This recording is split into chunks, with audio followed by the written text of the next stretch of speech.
So basically the error was because I had not uh, imported this jar file that I had to do.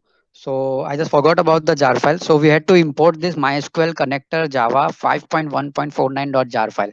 This is the MySQL connector jar file that you have to import into it. So I'll just show you. I'll just remove this file again. I'll just remove.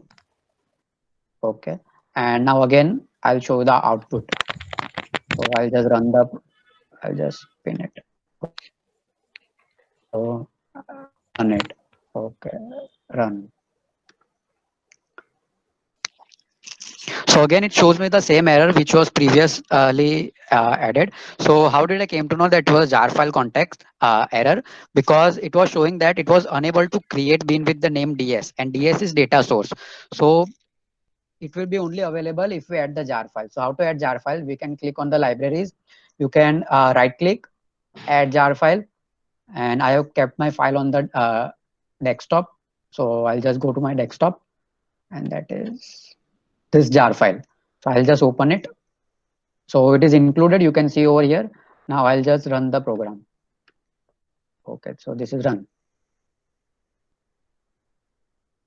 So we are on our page, but I don't want to grow with Chrome. I want to go with Chrome. I don't want to grow with default browser.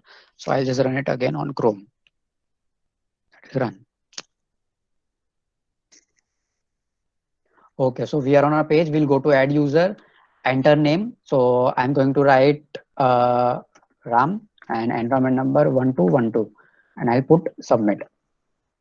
So I have put submit. Now let's see our. So yes, so inside data manager, data 1 equals to Ram and data 2 equals to 1212. I'll just zoom it and show you. Yes, see, we have got our data, that is Ram and 1212. And here is our query that I had printed, that is insert into students name, enrollment number, values, and this. So let us see if it is in our if it is coming in our database. So I'll just go to database. I'll select star from students. Okay, so you can see that ID is 2, RAM is entered, and 1212 is the enrollment number that is entered. So this we have performed our method for insertion of the data. Okay. So what I'll do that I also want to show the user that you have inserted your data. So I should be getting something on the user side also. So what I'll do, I'll come back to my program, that is user controller. Okay. So I have written status over here. All or you all can see. I'll minimize it. So you all can see that I have written a status over here. So in status, I'll be storing this value. That is user service, user added, user form bin. Okay. So I have stored it in status, and this will also go to my front page. That is the JSP page. So it will go into my view because I have returned the whole model and view. So I'll be going to my front page.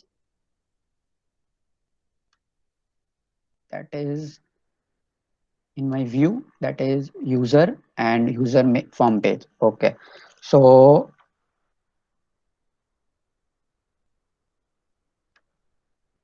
okay, so here I am, and now after the HTML, I'll be using the JSTL tag. So for that, what I'll do that I'll have to include the JSTL file from the JSTL tag file. So I'll just quickly do that. I'll have one project over here. Okay, so this is my JSTL tag. I just included. Will not waste much time.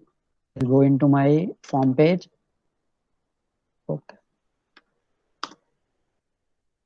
Okay, so this is the JSTL tag. You all know you have been using in Java. This is the JSTL tag I've included. Okay, so I'll start with it. That is C if, and let's see if test is equals to dollar process. not process. I've written status. Status. No, I'll just write process over here and I'll mention it in the user controller also.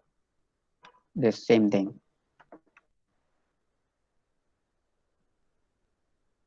I'll just copy it. I'll present it over here. And view.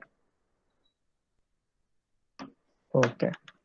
PROC equals process. And what process I want to write?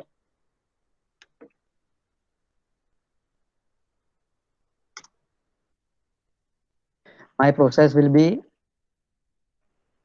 say user add. Okay. This is the process. So if it will match the process, then only it will go into that particular loop. Okay.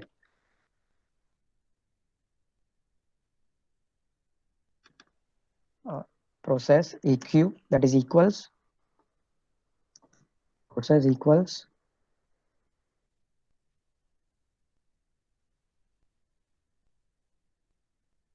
just copy the process.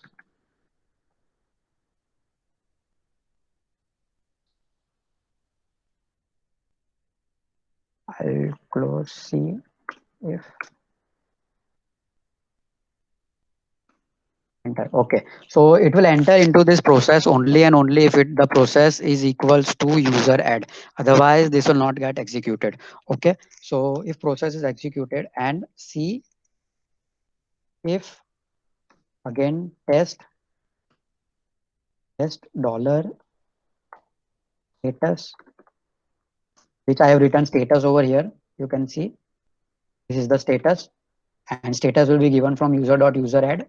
That will be 1 if status is greater than 0. So that is 1. If it is greater than 0, I'll write close save, and what I'll write is p, and I'll write a tag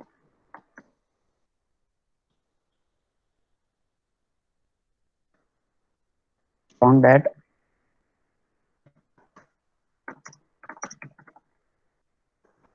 inserted. Okay, so INSERT.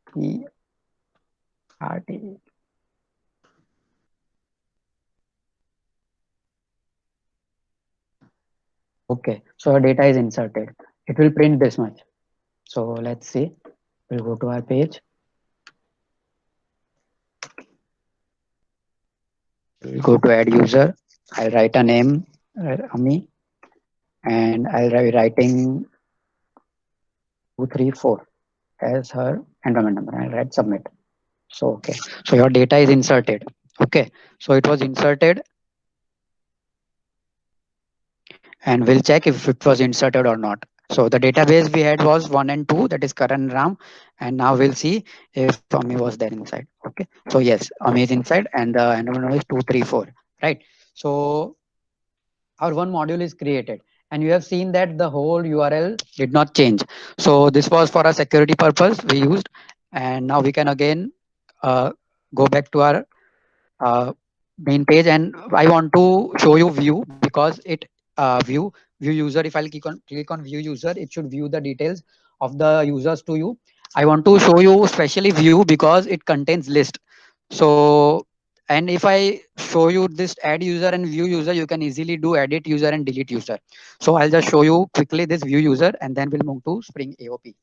Okay, so for this, I'll have to go into my main page, and I'll write user.ckpcet question mark techfest equals to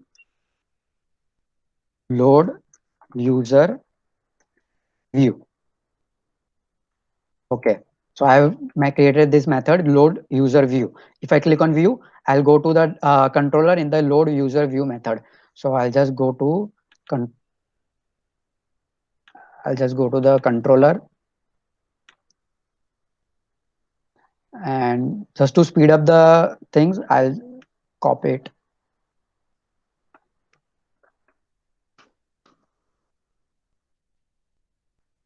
Okay, and this name will be control, right? And this time we don't need any user form bin because we are not passing any data. We'll only take response and request, right? Okay. So again, new, and I'll change this as view user, right? I'll create a new page, new JSP page, and view user, okay, and finish. So I don't want to add process and everything this time because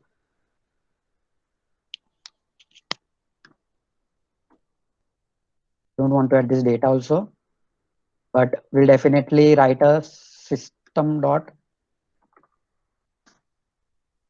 so that we can debug that we are here. So we'll write this system dot out dot print in order to see that we are in the uh, particular controller or not. Okay, so I'll change this status as list. Okay, you can write user list, right? To I'll again use this method only. I'll write it over here.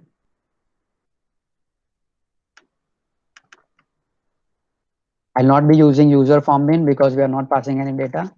So now this is showing me error because there is no such method in the user service. So I'll create such method in the user service.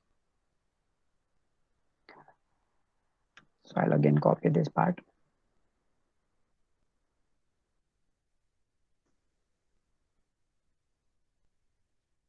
Copy this method.